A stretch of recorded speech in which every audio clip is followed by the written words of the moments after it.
आज हम बात कर रहे हैं एसिडिटी के बारे में। इंक्रीज गैस्ट्रिक जूसेस और increase stomach secretions called acidity. कुदरत के निज़ाम के मुताबिक नॉर्मली जब ग़िज़ा हमारे मैदे में दाखिल होती है, इसोफेगस से होती हुई जब हमारे मैदे में दाखिल होती है, तो इसको हज़म करने और तोड़ने के लिए हमारे मैदे में कुछ गैस्ट्रिक ग्लैंड्स मौजूद होते हैं जो कि गैस्ट्रिक जूसेस रिलीज़ करते हैं। और इन गैस्ट्रिक जूसेस में हाइड्रोक्लोरिक एसिड HCl की भी ख़ास मक़दार होती है। इसकी मक़दार ग़िज़ा की मक़दार के हिसाब से होती है, यानी जितनी ज़रूरत होती है इसी हिसाब से ये गैस्ट्रिक जूसेस रिलीज़ होते हैं। मगर जब किसी भी वजह से ये गैस्ट्रिक ग्लैंड्स ज़रूरत से ज़्यादा सिक्रीशंस प्रोड्यूस करने लगें, यानी HCl की मक़दार ज़रूरत से ज़्यादा बढ़ जाए, तो इसका नतीजा एसिडिटी की सूरत में निकलता है। जैसे कि आप देख रहे हैं कि यहाँ पर HCl की मक़दार जो है वो ग़िज़ा की मक़दार से कहीं ज़्यादा है, तो एसिडिटी हो जाती है। अब हम देखते हैं कि कौन सी ऐसी वजूहात हैं कि जिनकी वजह से एसिडिटी होती है। वो अफराद जो बहुत ज़्यादा स्ट्रेस लेने के आदी होते हैं, या तो वो ऑफ़िस में काम करने वाले लोग हैं, या घरेलू ख़वातीन हैं, या वो छोटे बच्चे जो स्कूल जाते हैं जिनको पेपर्स की टेंशन होती है, टेस्टों की बहुत टेंशन होती है, और वो ख़वातीन जो फाइनेंशियली प्रॉब्लम्स में हों, ख़ानदानी प्रॉब्लम्स में हों, वो अपने बहुत ज़्यादा स्ट्रेस लेती हैं, तो उन अफराद में भी एसिडिटी लाजमी होती है। इसके अलावा जो स्पाइसी फूड खाने के आदी होते हैं रूटीनली, जिनके यहाँ मुरगन ग़िज़ाओं का इस्तेमाल बहुत ज़्यादा होता है, या वो अफराद जो ऑफ़िस वर्क करते हैं और ब्रेक टाइम में वो स्ट्रीट फूड वगैरह लेते हैं जो कि सम टाइम अनहाइजीनिक भी होता होगा, और उसमें स्पाइसी भी है और उसमें ऑयली भी है, ऑयल भी बहुत ज़्यादा होता है, तो उन अफराद में भी एसिडिटी हमें देखने को मिलती है। चाय, कॉफ़ी और सिगरेट का इस्तेमाल करने वाले अफराद भी में भी एसिडिटी बहुत ज़्यादा होती है। अक्सर आपने देखा होगा कि बहुत से अफराद जो हैं वो किसी न किसी बीमारी की वजह से, ख्वाह वो कीमोथेरेपी हो, स्पॉन्डिलोसिस हो, आर्थराइटिस हो, इन तमाम कंडीशंस में वो पेन किलर्स भी बहुत ज़्यादा लेते हैं या हैवी डोजेज़ लेते हैं। तो इन चीज़ों की जो लोग आदी या रूटीनली उनको लेना पड़ता है, तो उन अफराद में भी एसिडिटी बहुत ज़्यादा होती है। इसके अलावा वो अफराद जिनकी फ़िज़िकल एक्टिविटी बिल्कुल भी नहीं होती, नॉर्मली वो ऑफ़िस गए, खाना खाया, घर आके खाना खाया, टीवी देखा, मोबाइल देखा और सो गए, या वो बच्चे जिनकी फ़िज़िकल एक्टिविटी बिल्कुल नहीं होती, उनमें भी एसिडिटी बहुत होती है। इसके अलावा पेप्टिक अल्सर है, स्टमक ट्यूमर वगैरह, या इस मैदे की कोई और प्रॉब्लम हो, तो उसमें भी एसिडिटी बहुत ज़्यादा बढ़ी हुई नज़र आती है। अब हम देखते हैं कि जब एसिडिटी हो जाती है तो कौन से ऐसे सिम्टम्स हैं जो हमें नज़र आते हैं। तो सबसे पहले अपर आपका जो गैस्ट्रिक रीजन है, यानी दोनों पस्तियों के बिल्कुल सेंटर में, सामने की तरफ, पेट में बिल्कुल ऊपर की तरफ, यहाँ पर पेन होता है और बेचैनी बहुत ज़्यादा होती है, सीने में जलन की शिकायत होती है पेशेंट को। इसके अलावा खाना प्रॉपर हज़म नहीं हो रहा होता, मतली, वॉमिटिंग, मुंह का मज़ा कड़वा, कॉन्स्टिपेशन या मोशंस, इस टाइप के सारे सिम्टम हमें देखने को मिलते हैं। इसके अलावा डकारें बहुत ज़्यादा पेशेंट को आती हैं, जिससे कभी कभी थोड़ा सुकून भी मिलता है। इसके अलावा जब ये एसिडिटी मैदे में जब बहुत ज़्यादा बढ़ जाती है, तो ये इसोफेगस से होती हुई माउथ में आके इन्फेक्शन कॉज करती है। इसके अलावा जिन अफराद में गैस्ट्राइटिस वगैरह जिनको होता है, तो वहाँ पर भी ये एसिडिटी हमें नज़र आती है। और इसके अलावा अल्सर वगैरह के केस में भी एसिडिटी बहुत ज़्यादा होती है। डाइट के हवाले से थोड़ा सा हम आपको ये बताएं कि इंटेक हमें ग्रीन वेजिटेबल्स इस कंडीशन में ज़्यादा लेनी चाहिए, गोश्त वगैरह का इस्तेमाल कम रखना चाहिए, यानी हमारी जो डाइट है वो अल्कलाइन डाइट होनी चाहिए। ठंडा दूध इस्तेमाल करना चाहिए, फ्रूट्स फ्रेश लीजिए, उनको खूब अच्छी तरह वॉश करके इस्तेमाल कीजिए। इसके अलावा छोटी इलायची, जिस वक्त एसिडिटी आपको बहुत ज़्यादा हो तो छोटी इलायची बहुत अच्छा वर्क करती है। इसके अलावा पुदीने के पत्ते वो बहुत अच्छे होते हैं इसके लिए।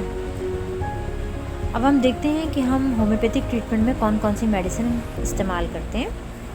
सबसे पहले हमारी मेडिसिन है nux vomica. Nux vomica 30 potency और 200 दोनों में इस्तेमाल होती है। एक चीज़ मैं आपको बता दूं, मैंने यहाँ पिक्चर भी शो की है, आप देख लीजिएगा, ये लिक्विड फॉर्म में आपको मिलेगी। 30 पोटेंसी अगर आप पेशेंट को दे रहे हैं तो दिन में 3 टाइम 3 ड्रॉप्स थोड़े से पानी में इस्तेमाल कराइए, और अगर आप 200 पोटेंसी दे रहे हैं तो एक दिन छोड़ के रात को सोते वक्त इसका टाइम बेस्ट होता है, आप उस टाइम पे इसको दीजिए। नक्स वोमिका के हवाले से हम आपको एक चीज़ और बता दें कि वो अफराद जो दिमागी मेहनत करने के आदी होते हैं या एक जगह बैठकर काम करते हैं, मिर्च मसाले के शौकीन अफराद जिनमें एसिडिटी होती है, उनकी दवा नक्स वोमिका है। या वो अफराद जो पेटेंट दवाएं बहुत ज़्यादा यूज़ करते हैं, उसमें ख़ास सिम्टम होता है इन पेशेंट्स में कि स्टूल पास करने की बार बार ख्वाहिश होती है लेकिन स्टूल पास नहीं होता, यानी कब्ज़ की शिकायत होती है। तो आप रात को सोते वक्त हर दूसरे दिन या एवरी नाइट भी ले सकते हैं। दूसरी मेडिसिन हमारी नेट्रम फॉस है। ये हम 3x, 6x और 30 पोटेंसी में यूज़ करते हैं। जब मैं 3x और 6x की हम बात करते हैं तो ये टैबलेट फॉर्म में आपको मिलेंगे, किसी अच्छी ब्रांड की आप ले लीजिए, मैंने पिक्चर यहाँ पे दी हुई है। और वो 3 टाइम्स अ डे लेते हैं। और 30 पोटेंसी लिक्विड फॉर्म में आपको मिलेगी, ये भी दिन में 3 बार थोड़े से पानी में ली जाती है। इसके सिम्टम बड़े ख़ास हैं। इसमें मैदे में बहुत तुरशी होती है, ज़बान पर मैल की तय, खट्टी डकारें, खट्टा पानी मुंह में आता है, सीने में जलन है, मुरगन ग़िज़ाओं से मैदे में तकलीफ़ होती है, मैदे में ज़ख़म हो जाते हैं और तेज़ाबियत इतनी ज़्यादा होती है खाना खाने के बाद कि वो जलन के साथ साथ ये जलन हमें स्टूल में भी महसूस होती है और एनस तक जलन फ़ील होती है। तो यहाँ पर अगर ये सिम्टम आपको मिलते हैं तो नेट फॉस एक बेस्ट मेडिसिन है और ये बहुत इस्तेमाल होती है एसिडिटी कंडीशन में। हमारी एक और दवा है कार्बोइज। ये एसिडिटी के लिए बहुत बेहतरीन दवा है और ये बहुत इस्तेमाल होती है। इसको 30 पोटेंसी में भी यूज़ किया जा सकता है और 200 में भी। मेथड वही है, 30 पोटेंसी दिन में 3 टाइम थोड़े पानी में 3 ड्रॉप्स, और 200 पोटेंसी या तो अल्टरनेट डेज़ में दीजिए या डेली भी इस्तेमाल कर सकते हैं 200 पोटेंसी की एक खुराक। इसके कुछ ख़ास सिम्टम्स होते हैं। इसमें मैदे के अपर पोर्शन में तनाव, गैस्ट्रिक होती है, फुलनेस का एहसास होता है, डकारें बहुत ज़्यादा आती हैं जिससे आर्जी सुकून होता है।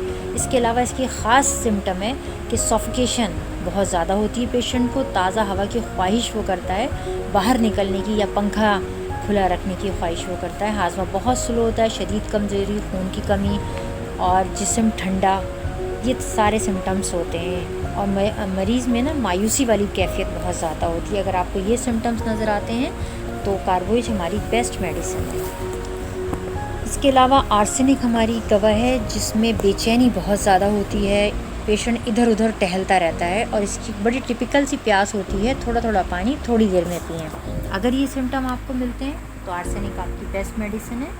इसके अलावा पल्ज़ेटिला 30 में ये अगर ऑयली ग़िज़ाओं से, पेस्ट्री वगैरह खाने से तेज़ाबियत बहुत ज़्यादा बढ़ गई है और मुंह का मज़ा, इसमें प्यास बिल्कुल नहीं होती लेकिन मुंह खुश्क रहता है। मरीज़ को इसमें भी बंद कमरे में घुटन महसूस होती है, वो खुली हवा में रहना पसंद करता है। अगर ये सिम्टम्स आपको मिलते हैं तो पल्ज़ेटिला बहुत अच्छा काम करती है।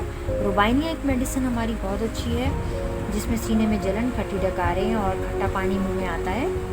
इसके अलावा आयरिस 30 पोटेंसी में हम ग़िज़ा की पूरी नाली में इसमें जलन का बहुत एहसास होता है जो कि एनस तक फील होता है। अब इसके बाद मैं आपको बताऊंगी कि मेरी इस बारे में क्या राय है कि मैं किस तरीके से मेडिसिन देती हूँ इन एसिडिटी के केसेस में।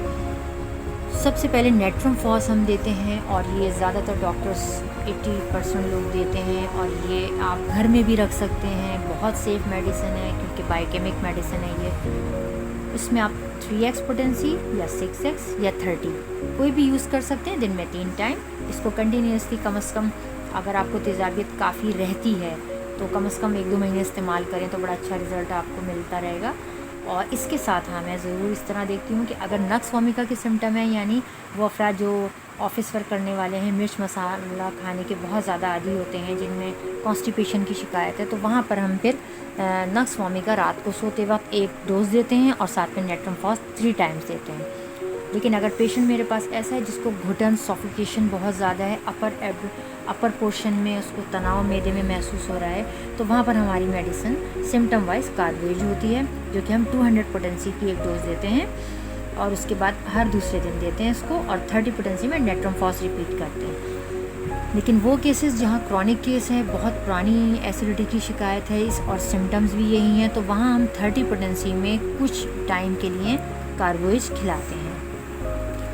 इसके अलावा आर्सेनिक और पल्ज़ेटिला के सिम्टम मैंने आपको बताए हैं, इसके पेशेंट भी हमें मिलते हैं, तो वहाँ पर हम सिर्फ नेट्रम फॉस और आर्सेनिक इन दोनों को साथ चलाते हैं, या नेट्रम फॉस के साथ फिर हम पल्ज़ेटिला के पेशेंट है तो हम वो सिम्टम देख के फिर हम वो उसके साथ चलाते हैं। तो ये मेरी एक राय थी।